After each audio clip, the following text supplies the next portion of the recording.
இவர் ஏதோ பெரிய ஹீரோ மாதிரி அவங்க கூட இருக்கிறவங்க வாங்க வாங்க நம்ம சேர்ந்து பேசலாம், பேட்டி கொடுக்கலாம் அப்படிங்கிறாரு. கேவலமாக இல்லை, ஒன்றால் தனியாக பேட்டி கொடுக்க முடியல. நல்லா யோசிச்சு பாருங்க, நீங்கள் பூவோட நார் சேர்ந்தாதாங்க மணக்கம். நீங்கள் பன்னிக்குட்டிகளோட சேர்ந்தாங்கன்னா எப்படிங்க மணக்கம்?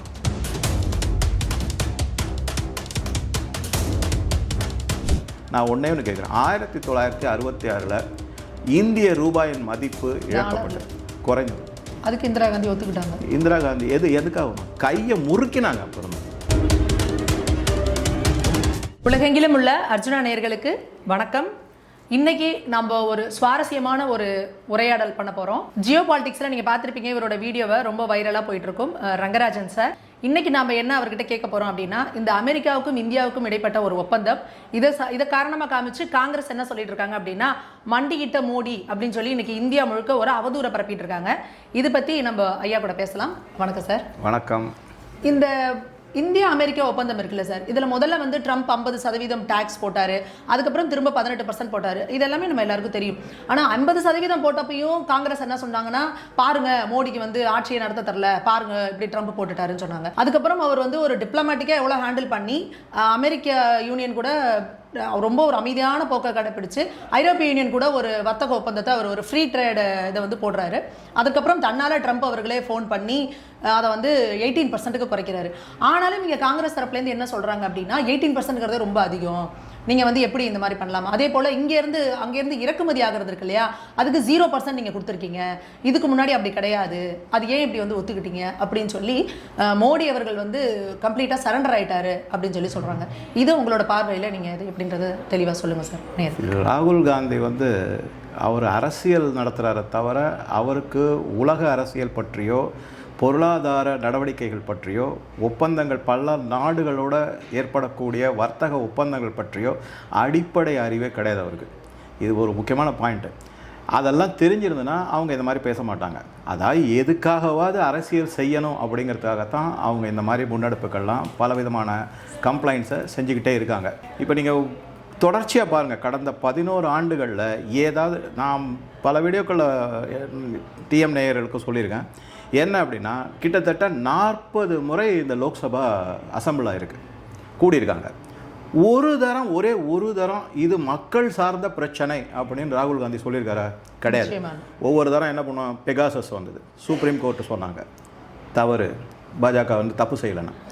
ரஃபேல் வந்தது, சௌக்கிதார் சோர்ஹை அப்படின்னாங்க, ப்ரூவ் ஆகிடுச்சு சுப்ரீம் கோர்ட்டில். ஆர்டிகல் 370 ஜம்மு காஷ்மீரில் அதை பற்றி கற்றுனாங்க, அதுவும் சுப்ரீம் கோர்ட்டில் ப்ரூவ் ஆச்சு.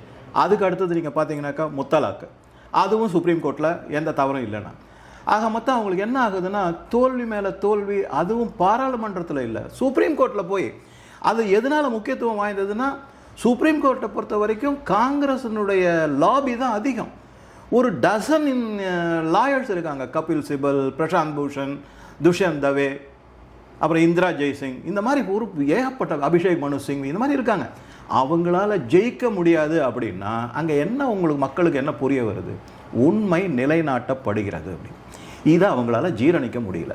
அதுக்காக என்ன பண்ணுறாங்கன்னா, எப்படியாவது கேரக்டர் அசசினேஷன் சொல்லுவாங்க, அந்த மாதிரி கொண்டு வந்து அவர் இன்னொரு ஆங்கிள் எப்படி பார்க்கலாம் அப்படின்னா, உலக அளவில் இன்றைக்கும் 73% மோடியினுடைய ரேட்டிங் இருக்குது. தொடர்ச்சியாக பல ஆண்டுகள் இருக்குது. பல நாடுகளில் கிட்டத்தட்ட 28 நாடுகள்லேருந்து உயரிய அவார்டுகள் வாங்கியிருக்காங்க. இதெல்லாம் அவரை வந்து ஒரு பெரிய பிம்பத்தை உருவாக்கிடுச்சு அவருக்கு. அதை இவங்களால ஜீரணிக்க முடியல. அந்த மாதிரி இருக்கும்போது இந்த மாதிரி சேற்றவாரி இப்போ ஒன்றும் இல்லை, நம்ம ரோட்டில் நடந்துட்டு போகிறோம், ஒரு சாக்கடை பக்கத்தில் ஒரு சாக்கடை இருக்குது, அதில் ஒரு கல்லை தூக்கி எவனோ ஒருத்தன் போடுறான், அந்த சாக்கடை தண்ணி நம்ம மேலே தான் விழும். போட்டவனுக்கு எந்த பிரச்சனையும் கிடையாது, நம்ம தான் நம்மளை சுத்தம் பண்ணிக்கணும். அதனால தான் இந்த ராகுல் காந்தி அமெரிக்க ஒப்பந்தத்தை பற்றி இப்போ குறிப்பாக பேசும்போது மோடி சரண்டர், நரேந்தர் சரண்டர். ஆக்சுவலாக அந்த நரேந்தர் சரண்டர் வந்து அவர் எதுக்கு உபயோகப்படுத்தினார்னா, ஆப்ரேஷன் சிந்து வரும்போது ட்ரம்ப் என்ன சொன்னார், நான் தான் பாகிஸ்தானோடையும் இந்தியாவோடையும் பேசி போரை நிறுத்தினேன் அப்படின்னு சொன்னார். அப்படி கிடையாது. நம்ம ஒரு டார்கெட் வச்சுருந்தோம், எந்தெந்த இடத்துலலாம் பயங்கரவாதிகளுடைய கூடாரம், பயிற்சி கூடாரங்கள் இருக்கோ அது தவிர ஒரு சில இடத்த நம்ம டார்கெட் பண்ணியிருந்தோம், அதை அடிச்சுட்டோம், எங்கள் வேலை முடிஞ்சுன்னு திரும்பி வந்துட்டோம். அதுக்குமே என்ன சொல்லியிருந்தாங்கன்னா ஆபரேஷன் சிந்தூர் 1.0 தான் முடிஞ்சிருக்க தவிர அதனுடைய இதுக்கு வந்து கமா தான் ஃபுல் ஸ்டாப் கிடையாதுன்னு சொல்லியிருக்காங்க. இப்போ ஆபரேஷன் லோக்சபால வந்து நரேந்திர மோடி அவர்கள் பேசியிருக்காருல, எந்த உலக தலைவர் கொடுத்தாலே அழுத்தத்தின் பேர்ல நாங்க இது பண்ணல, எங்களோட சொந்த முடிவு மோடி அவர்களே பேசியிருக்காரு. அதைத்தான் சொல்றேன் நான். அந்த மாதிரி அவர் சொல்லிட்டு எந்த அழுத்தம் அப்போ என்னாச்சு, நான் என்ன கேட்குறேன், நீங்கள் வந்து இப்போ ட்ரம்ப் வந்து என்ன சொன்னார், இந்தியாவினுடைய எக்கானமி டெட் எக்கானமின்னு சொன்னார். உடனே பார்லிமெண்ட்டுக்கு வெளியில் வந்து ராகுல் காந்தி ஆமாம் இந்திய பொருளாதாரம் செத்து போய்விட்டது, 2 பேருக்கு மட்டும்தான் தெரியாது, ஒன்று பாரத பிரதமர், இன்னொன்று வந்து நிதி அமைச்சர் நிர்மலா சீதாராமன் மட்டும்தான் தெரியாதுன்னாங்க. இப்போ அதே அமெரிக்கா எதுக்கு வராங்க? முதல்ல இந்த டாரிஃப் அப்படிங்கிறது எப்படி கொண்டு வந்தாங்கன்னா, ட்ரம்ப்புக்கு வந்து அங்கே அழுத்தங்கள் அதிகமாக இருக்குது. இங்கே எப்படி ஒரு சில கும்பல் இருக்கோ அந்த மாதிரி அங்கே மாகாண ஒரு கும்பல் இருக்குது. அவர் இந்த தேர்தலில் எப்படி ஜெயிச்சு வந்தார்னா, மேக் அமெரிக்கா கிரேட் எகைன்ற ஒரு பிளாட்ஃபார்மில் தான் அவர் ஜெயிச்சு வந்தார்.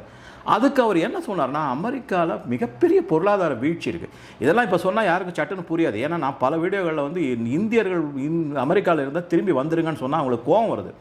அங்கே பயங்கரமான வீழ்ச்சி நடந்துட்டு இருக்கு. அதை தூக்கி நிறுத்துறதுக்கு அவங்களுக்கு திசை திருப்பி ஆகணும்.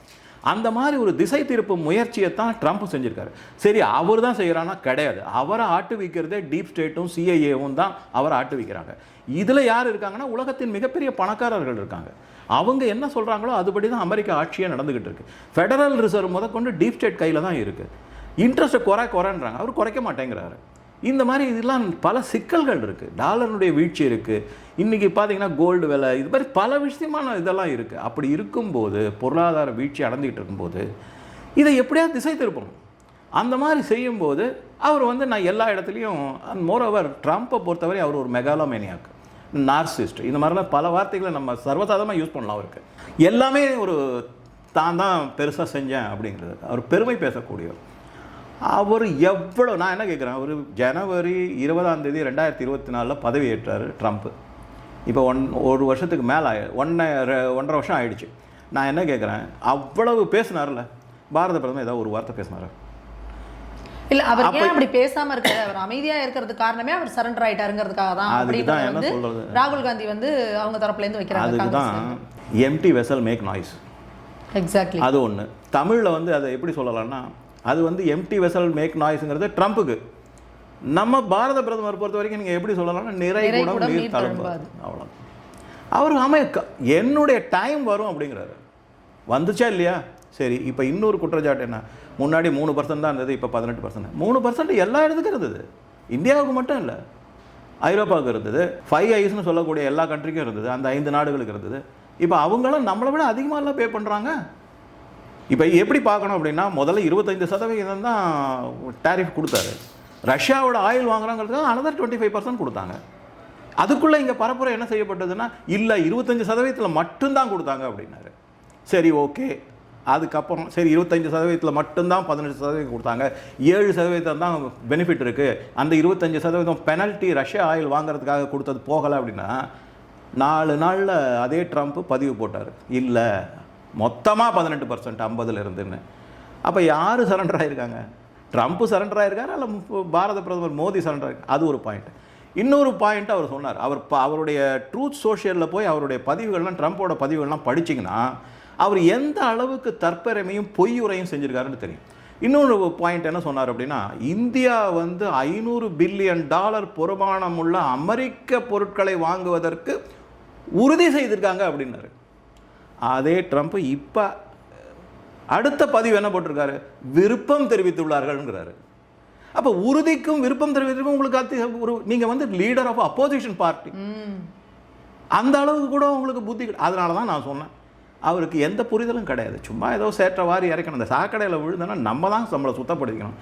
அதை தான் பாரத பிரதமர் அவங்கள போய் ஒன்றும் செஞ்சு பிரயோஜனம் கிடையாது. ஏன்னா ராகுல் காந்தியை பொறுத்த வரைக்கும் இந்த தேசத்துக்கே எதிராக தான் பேசிட்டு இருக்காரு. நான் என்ன கேட்குறேன், 40 முறை இந்த 11 ஆண்டுகளில் 40 முறை பாராளுமன்றம் கூடியிருக்கு. ஒரே ஒரு முறையாவது இந்த நாட்டு மக்களுக்காகவோ வளர்ச்சி திட்டங்களுக்காகவோ நலத்திட்டங்களுக்காகவோ ராகுல் காந்தி ஒரு குரல் எழுப்பியிருக்காருன்னு சொல்லுங்க போதும் எனக்கு. அவங்க கேட்குற அவரை விட என்ன இன்னொரு ஒரு படி மேலே போய் சொல்லுவாங்க. அவர் கூட இருக்கிறவங்க எல்லாருமே என்ன நேற்றோ முந்தா நேற்றோ இந்த இவர் வந்து மல்லிகார்ஜுன் கர்கே எழுந்திரிச்சு ராஜ்யசபாவில் பேசும்போது நரேந்திர மோடி அவர்கள் வந்து அவருக்கு நக்கலாக ஒரு மாதிரி ஒரு அதாவது டாண்டிங் அப்படின்னு சொல்லுவாங்களா, அந்த மாதிரி சொன்னார். அவர் சேரை பார்த்து சொல்கிறார், தயவு செஞ்சு அவரை உட்கார்ந்து பேச சொல்லுங்கள், பாவம் வயசானவர், இளைஞர்கள் எழுந்து கத்தட்டும் அப்படின்னு நரேந்திர மோடி சொல்லியிருக்காரு. எங்கே அவங்கள பேச விடலைன்றாங்க. ஏதாவது நீங்கள் சொல்லுங்கள், பாராளுமன்றத்துக்கு வெளியில் வந்து என்னை பேச விடலை அப்படின்னு சொல்ல வேண்டியது. பிரதமர் பேச ஆரம்பிச்சா எந்திரிச்சு எல்லாரும் வெளியே ஓடியாந்துருது. அது பிரதமர் நிர்மலா சீதாராமன் பார்லிமெண்ட்டில் பார்க்கலையா என்ன? எத்தனை தரம் அவங்க வந்து பதில் கொடுத்தாங்கன்னா, இங்கே இருக்கிற எம்பிக்கள் ஏதாவது எடக்கு மடக்கா கேள்வி கேட்பாங்க, சரி உட்காருங்க நான் பதில் சொல்கிறேன்னா உடனே போயிடுறாங்க.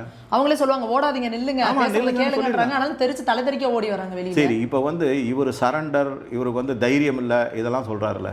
நான் இன்னும் ஒரு எக்ஸாம்பிள் உங்களுடைய நேயருக்கு வைக்கிறேன். என்ன அப்படின்னா, இவர் என்ன பண்ணார், பாராளுமன்றத்து வெளியில் வந்தபோது இந்த இது நடந்தது இல்லையா, அதாவது பெண்களை வச்சு பிரதமரை ஒரு மாதிரி தாக்குதல் மாதிரி செய்யறதுக்கு, அவமானப்படுத்துவதற்கு, கண்ணிய குறைவாக நடந்துக்கிறதுக்கான முயற்சிகள்லாம் செஞ்சாங்க.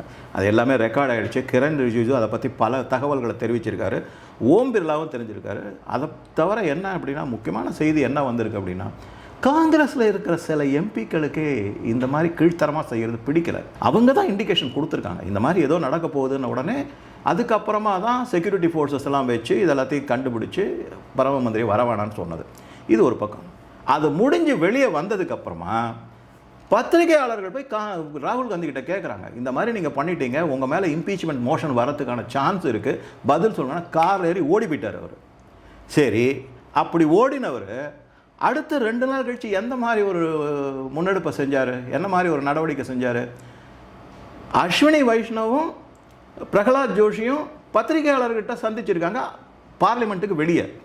இவர் ஏதோ பெரிய ஹீரோ மாதிரி அவங்க கூட இருக்கிறவங்க, வாங்க வாங்க நம்ம சேர்ந்து பேசலாம், பேட்டி கொடுக்கலாம் அப்படிங்கிறாரு. கேவலமாக இல்லை, ஒன்றால் தனியாக பேட்டி கொடுக்க முடியல. அந்த மினிஸ்டர்ஸ் வந்து ஏதோ முக்கியமான கேள்விகளுக்கு பதில் சொல்லிக்கிட்டு இருக்காங்க. அந்த இடத்துல போய் அவங்கள டான் பண்ண, ஆக மொத்தம் ஒன்று சிறுபிள்ளைத்தனமாக அடுத்தவங்களை டான் பண்ணிக்கிட்டே இருக்கிறது, அடுத்தவங்களை கேலி பேசிக்கிட்டே இருக்கு, குறை சொல்லிக்கிட்டே இருக்குது. உங்ககிட்ட என்ன ஸ்டஃப் இருக்குது? சரி, இதுதான் வேணாம். அட்லீஸ்ட் வெளிநாட்டில் போய் இந்தியாவை பற்றி ஏதாவது பெருமையாக பேசுகிறீங்களா?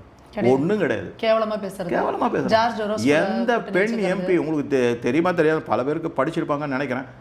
பிரேசில் நாட்டில் வந்து ஜார்ஜ் சோரோஸோட பையன் அலெக்சாண்டர் சோரோஸை இந்த தமிழ்நாடு பெண் எம்பி ஜோதிமணியோட சந்திச்சிருக்காங்க. அவங்க வெளியில் உட்காந்து ஏதோ காமனாக ஒரு மீட்டிங் போட்டிருக்காங்க. உள்ளே வந்து சாம் பிட்ரோடாவோட ராகுல் காந்தி அவரை சந்தித்து பேச்சுவார்த்தை நடத்தியிருக்காங்க.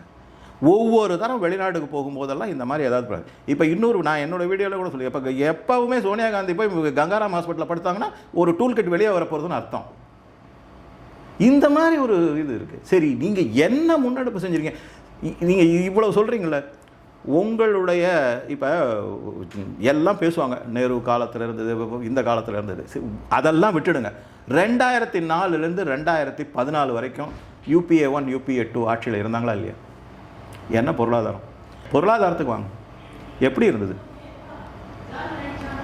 இப்போ 6வது இடத்துல இருந்து அகில வேர்ல்டு லெவலில், உலக அளவில் 6வது இடத்துல இருந்த பொருளாதாரம் வீழ்ச்சி அடைந்து 11வது இடத்துக்கு வந்துச்சு 2014. போயிட்டாங்க. அதைத்தான் சொல்கிறேன், ஃப்ரெஜைல் 5 நொறுங்கி விழக்கூடிய 5ல் போய் 11வது இடத்துல இருந்தாங்க 2014. யார் உங்களுக்கு பிரதம மந்திரியாக இருந்தார்? The great economist, Harvard educated, Oxford. அவர் செயல்படவில்லையே, அவரை பொம்மை மாதிரி வச்சு இவங்கள ஆட்டி படிச்சுட்டு இருந்தாங்க. அப்போ எதுக்கு சொல்கிறீங்க பின்ன? அப்போ உண்மையை ஒத்துக்கங்க. எங்கள் தலைவி தான், காங்கிரஸ் தலைவி சோனியா காந்தி தான் சூப்பர் பிரைம் மினிஸ்டராக நேஷனல் அட்வைசரி கவுன்சிலில் இருந்தாங்க, அதனால பொருளாதாரம் எழுந்து ஒத்துக்கங்க. சரி, அந்த மாதிரி இருந்த 11வது இடத்துல இருந்து இன்னைக்கு எந்த இடத்துல வந்திருக்கோம்? 4வதுல இருக்கோம். பி சிதம்பரம் சொல்கிறாரு 2043 தான் நம்ம 4வது இடத்துக்கு வருவோம்னாரு. பெரிய அறிவாளி நிதித்துறையில் எவ்வளவு வருஷம் அவர் நிதி அமைச்சராக இருந்திருக்காரு. அவர் 2040 சொன்னாரு, வெங்காயம் தக்காளி வாங்குறவங்களாம் எப்படி டிஜிட்டல் இந்தியா பாசிபிளா? அதை பத்தி மீன் போட்டு அவரை கலாச்சிக்கிட்டு இன்னைக்கு ஒரு கீரைக்காரக்கா, காய்கறி விற்கிறவங்க, ஒரு ராட்ன சுத்துறவங்க முதல்ல அந்த மாதிரிலாம் பார்த்தீங்கன்னா இன்னைக்கு வந்து 4வது இடத்துல இருக்கும், 3வது இடத்துல இருக்கும். யூபிஐனுடைய சக்ஸஸ். இப்போ மலேசியாவுக்கு போயிட்டு வந்தபோது மலேசியாவில் யூபிஐ இப்போ படிச்சிருப்பீங்க, எல்லாத்தையுமே மக்களும் படிக்கிறாங்க எல்லாமே. முன்ன மாதிரி கிடையாது. இப்போ என்னென்னா சோஷியல் மீடியா வந்து உடனுக்குடன் தகவல்களை தெரிவிக்கிறாங்க, உண்மை வெளியே வருது. எந்த இடத்துலையுமே பாஜகவுக்கு, அதாவது இது எப்போவுமே என்னென்னா ஒரு தோற்றம் எப்படி இருக்குன்னா, பாஜக வீழ்ந்து விட்டது, பாஜக வந்து மிதிச்சிட்டாங்க, பாஜக தோல்வியுற்றது அப்படின்னு தெரியும். பட் அது தோல்வியுற்றது அப்படிங்கிறது என்னை பொறுத்த வரைக்கும் தமிழ்நாட்டில் வேணால் அந்த மாதிரி இருக்கலாம்.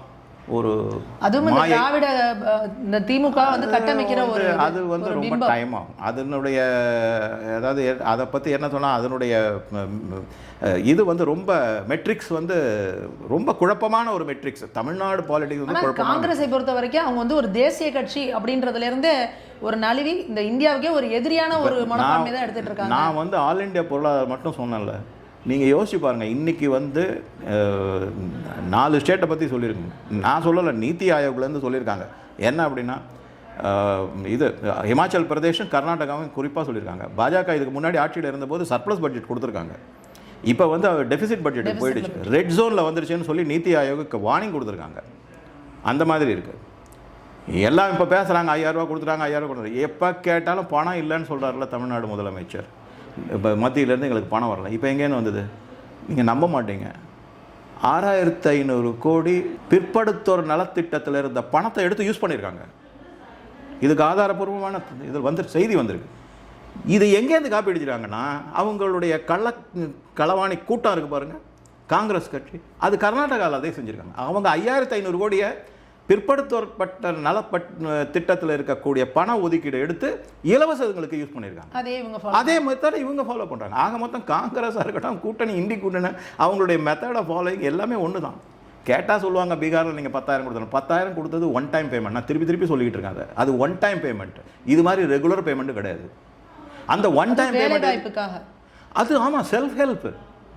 அதில் நீங்கள் சக்ஸஸ்ஃபுல் ஆனீங்கன்னா உங்களுக்கு முத்ரால லோன் கொடுக்குறாங்க. அந்த மாதிரி கொண்டு வந்திருக்காங்க. இது வந்து ஃபுல்லாகவே இலவசம். இதெல்லாம் நிறைய இருக்குது. அகமொத்தம் நரேந்தர் சரண்டர்னு சொல்கிறதோ, அடிபணிந்து விட்டார்னு சொல்கிறதோ, இதெல்லாம் இன்னொரு சொல்கிறாங்க. எல்லாம் ஜீரோ டியூட்டிங்கிறாங்க. எந்தெந்த பொருட்கள் ஜீரோ டியூட்டி? நான் உங்களுக்கு இன்னொரு முக்கியமான ஒரு எக்ஸாம்பிள், அருமையான ஒரு எக்ஸாம்பிள் சொல்கிறேன். இந்தியாவில் வந்து காஷ்மீர் மற்றும் ஹிமாச்சல் பிரதேஷ் இங்கெல்லாம் ஆப்பிள் நிறையா விளையுது. ஆப்பிளுக்கு என்ன டியூட்டி போட்டிருக்காங்க? கலிஃபோர்னியா ஆப்பிள் என்ன இன்றைக்கி தான் நம்ம இம்போர்ட் பண்ணுறோமா? ஆஸ்திரேலியன் ஆப்பிள் இன்றைக்கி தான் இம்போர்ட் பண்ணுறோமா? எனக்கு தெரிஞ்சு நான் சின்ன வயசுலேருந்து இந்த கலிஃபோர்னியா ஆப்பிள் ஆஸ்திரேலியன் ஆப்பிள் நம்ம சாப்பிட்டுட்டு தான் இருக்கோம். அப்போல்லாம் வந்து டியூட்டி இல்லையா? அப்போல்லாம் அது வந்து விவசாய பொருட்களை நம்ம உணவுப் பொருட்களை இறக்குமதி செய்யலையா என்ன? இன்றைக்கி சொல்கிறாங்க கேட்டுக்கோங்க. ஃப்ளோர் ப்ரைஸ் எப்படி ஃபிக்ஸ் பண்ணியிருக்காங்க இந்த ஆப்பிளுக்குன்னா, முன்னாடி 75 அந்த டியூட்டி இது ஸ்ட்ரக்சர்லாம் நான் ரொம்ப சொன்னாலும் ரொம்ப டைம் ஆகும். டேரெக்டாக சொல்லிடுறேன். முன்னாடி வந்து 75 ரூபா தான் இருந்தது ஒரு கிலோ. இப்போ 100 ரூபாய்க்கு ஃபிக்ஸ் பண்ணியிருக்காங்க. அப்போ யாருக்கு நஷ்டம்? அமெரிக்காலேருந்து எக்ஸ்போர்ட் பண்ணுறவங்களுக்கு தான் நஷ்டம். 75 ரூபா பொறுமானம் உள்ள ஆப்பிள் ஒரு வருஷத்துக்கு முன்னாடி இருந்தது. இன்றைக்கி அதே ஆப்பிள் அவங்க 100 ரூபாய்க்கு ஃப்ளோர் ப்ரைஸ் ஃபிக்ஸ் பண்ணியிருக்காங்க. அதுக்கு குறைஞ்சி நீங்கள் இந்தியாவில் விற்கக்கூடாதுன்னு சொல்கிறாங்க. அப்போ யாரை காப்பாற்றிருக்காங்க? நம்ம ஆப்பிள் குரோவரை காப்பாற்றிருக்காங்க. இதெல்லாம் எப்படி சொல்ல முடியும்? சரி, இதை விட்டுங்க. விவசாய பொருட்களுக்கு நான் என்ன விலை கொடுத்தாலும் சரி, I know I must pay a heavy price, I am ready to do that. நான் எதுக்காக? நான் பல வீடியோவில் சொல்லிட்டேன். Genetically modified food. I don't know உங்களுக்கு எந்த அளவுக்கு தெரியணும். இவங்க சொல்கிறாங்கல்ல, 2 முக்கியமான உதாரணங்களை நான் உங்களுக்கு சொல்கிறேன். இந்திரா காந்தி 1966 இந்த பண வீழ்ச்சியை பற்றிலாம் பேசிக்கிட்டு இருக்காங்கல்ல, அமெரிக்காவுக்கு அடிபணிஞ்சிட்டாங்க, இந்தியாவை விற்றுட்டாங்க, ஃபார்மரை நலனை விற்றுட்டாங்கலாம் பேசுகிறாங்கல்ல. நான் ஒன்றே ஒன்று கேட்குறேன். 1966 இந்திய ரூபாயின் மதிப்பு இழக்கப்பட்டது, குறைந்தது. அதுக்கு இந்திரா காந்தி ஒத்துக்கிட்டாங்க. இந்திரா காந்தி எதுக்காக வரும்? கையை முறுக்கினாங்க. அப்புறம் I think Lyndon Johnson president இருந்தாருன்னு நினைக்கிறேன். 57% மதிப்பு குறைக்கப்பட்டது. அது எப்போ வாயை மூடிக்கிட்டு வந்தாங்களா? அப்போ வந்து இந்திரா காந்தி யாராவது சரண்டர்னு சொன்னாங்களா? கிடையாது. எதனால் அப்படின்னா, அப்போ என்ன நினச்சாங்கன்னா, உலகத்தில் வந்து பொருளாதாரம் மிகப்பெரிய ஒரு வீழ்ச்சி இருக்குது, இந்தியாவுக்கு அவசரமாக பணம் தேவை, இது மாதிரி சில முன்னெடுப்புகளை செஞ்சால் தான் உதவி செய்வேன்னு அமெரிக்கா வந்து பிளாக்மெயில் பண்ணுறாங்க, மிரட்டுறாங்க. சரி, நாட்டு நலனுக்காக நம்ம ஒத்துப்போம் அப்படிங்கிற மாதிரி தான் எதிர்க்கட்சிகள் ஓரளவுக்கு இந்தியாவுக்குள்ளே தான் அதுவும் விமர்சனங்களை வச்சாங்களே தவிர, இந்த ராகுல் காந்தி மாதிரி நாடாக போய் இந்தியாவை பற்றி குறை சொல்லிட்டு யாராவது சொல்கிறாங்களா? சொல்லுங்கள். இப்போ ஒன்றும் இல்லை, தமிழக முன்னாள் பாஜக தலைவர் நான் லண்டன் போயிருந்தார். அங்கே போய் இதை தான் சொல்லிட்டு வந்தார். படிக்க போனோம். இல்லை, அதுதான் நாங்கள் கேள்வியாக இருக்குது. இந்த ராகுல் காந்தியை போல இந்த இவங்களாம் என்னன்னா, நீங்கள் காங்கிரஸ்கிற கட்சியே ஒரு தேசியவாத கட்சின்றதை மறந்துட்டு இந்த திமுக போல இந்த துண்டு துக்கடா கட்சிகளோட சேர்ந்துக்கிட்டு அவங்க பிரிவினைவாத கோஷம் பேசினா இவங்களும் அதை எழுப்பிக்கிட்டு தேசத்துக்கே எதிராக வந்து ஒரு சக்தியாக மாறி நிற்கிறாங்க அப்படின்றதான் இன்னைக்கு வந்து ஒரு மிகப்பெரிய நமக்கு ஒரு ஆதங்கமாக இருக்குது. இந்தியாவுக்கு ஒரு வலுவான எதிர்க்கட்சி இல்லை அப்படிங்கிறத நம்மளோட மிகப்பெரிய பலவீனம். நல்லா யோசிச்சு பாருங்க. நீங்கள் பூவோட நார் சேர்ந்தாதாங்க மணக்கம். நீங்கள் பன்னிக்குட்டிகளோட சேர்ந்தாங்கன்னா எப்படிங்க மணக்கம்? அதில் சேத்துல போராடுற பன்னிக்குட்டிகள். இதை நாம் சொல்ல வேண்டாம். ஒரே குட்டையில் ஊறிய மட்டைகள்னு பெருந்தலைவர் தானே சொல்லியிருக்காரு. அப்போ அது எப்படி மறக்கும்? குட்டையில் ஊறுனா அது எப்படிங்க மணக்கும்? அப்போ அதே குணம் தான் இருக்கும். இதுவும் இன்னொரு இதையும் சொல்லலாம். PL 480 அப்படின்னு ஒரு ஸ்கீம் கொண்டு வந்தாங்க. வீட்டு அப்போ ரொம்ப பாவம், ரொம்ப இந்தியா ரொம்ப கஷ்டப்பட்டுச்சு. பாவர்ட்டினா அவ்வளோ பாவர்ட்டி. ஆனால் அந்த வீட்டு என்ன கொடுத்தாங்க? இன்றைக்கே ரெக்கார்டு இருக்குது. அது வெறும் மாட்டு தீவனமாக யூஸ் பண்ண வேண்டிய வீட்டை நமக்கு கொடுத்தாங்க. அதுக்கு கையை முறிங்கினாங்க இந்திரா காந்தியை. வியட்நாம் போரில் அமெரிக்காவுக்கும் நீங்கள் ஆதரவாக நிற்கணும்னு சொல்லிட்டு நின்று கையெழுத்து போட்டு தான் இங்கேருந்து போனாங்க. இங்கேருந்து அமெரிக்கா போயிட்டோம். இப்போ பாரத பிரதமர் அமெரிக்கா போனார் அந்த கையெழுத்து போடுறதுக்கு. போனாரா? இல்லை, போகலல்ல. நான் இருக்கிற இடத்துல செய்கிறேன், நீ வாண்ணா. சரி, இதை விடுங்க. ஐரோப்பிய நாடுகளில் எல்லா நாடுகளையும் ட்ரம்ப் கூட்டு உட்கார வச்சு பேசினார்.